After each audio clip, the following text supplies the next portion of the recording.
Not every engineer is capable of establishing their own company. Some, like Frank Whittle, the inventor of the turbojet, have a hard time finding investors and dealing with official indifference. Others, like Willy Messerschmitt, create a company only for it to be eventually consumed by a much larger enterprise. When it comes to Marcel Dassault and his company, though, the story is very different. Dassault Aviation, founded in 1929, is still very much in business. It made piston-engined aircraft in pre-war France, produced the legendary Mirage jets, and is still a major player in the world of French aircraft manufacturing. After the First World War was over, the French military lost most of its interest in aviation, but their interest was rekindled in 1928 when the government established the French Air Ministry. Not long after that, Marcel Dassault, born Marcel Ferdinand Bloch, founded the aircraft company Société des Avions Marcel Bloch, which produced several fighters and bombers that were employed by the French military by the start of the Second World War. Their MB-152, created as a counter to the Bf-109, was one of the best fighter designs available to the French at the time. And they also made the MB-157, an even more advanced, even faster design that was, unfortunately, only completed during the Vichy era. The team at Société des Avions Marcel Bloch was also responsible for creating the MB-162 long-range bomber and the MB-175 light bomber. The latter was a modified reconnaissance bomber that remained in service even after the war. During the occupation of France by Nazi Germany, Marcel Bloch refused to collaborate with the Vichy government and was sent to the Buchenwald concentration camp. After his homeland was finally liberated, Marcel changed his name from Bloch to Dassault. This was the nom de guerre originally used by his brother Darius Paul Bloch when he served in the French resistance, and is derived from char d'assaut, French for assault tank. It was Marcel's way of honoring his brother's memory.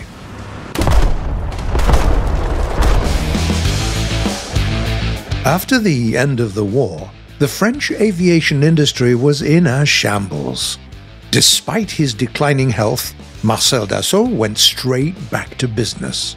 He reorganized the company, gave it a new name, Dassault Aviation, and started working on new designs. As early as 1952, France had its first domestically produced jet fighter, the Dassault Ouragan. Designing and making this aircraft proved to be a challenge, to say the least, and some concessions had to be made. The French had to use the British Rolls-Royce Néné turbojet engine instead of their own, and the new aircraft had a conventional straight-wing design. It was armed with 4 Hispano cannons, which was pretty good at the time, but the aircraft flew pretty much like the earliest jet fighters, the Me-262 or the Shooting Star. It's worth mentioning that after a few years in service, 4 Ouragan were modified for rough field operation. Those experimental models were called FNLM.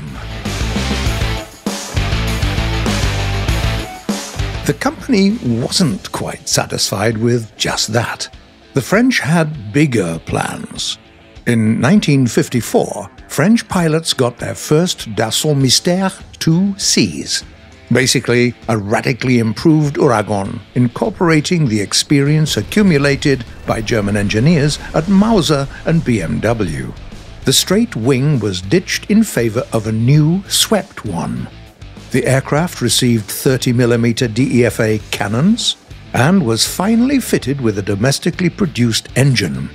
There was also the 2A variant, powered by the Rolls-Royce Tay and armed with guns originally used on the Ouragan. But in the end, the French decided to go with their more advanced new French hardware.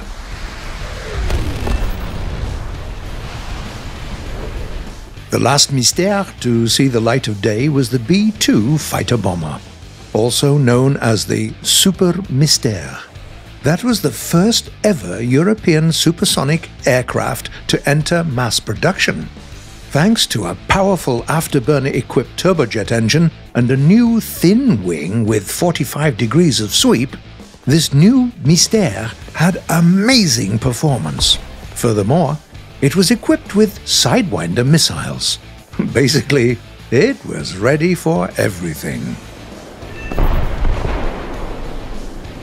That obviously wasn't enough for Marcel Dassault.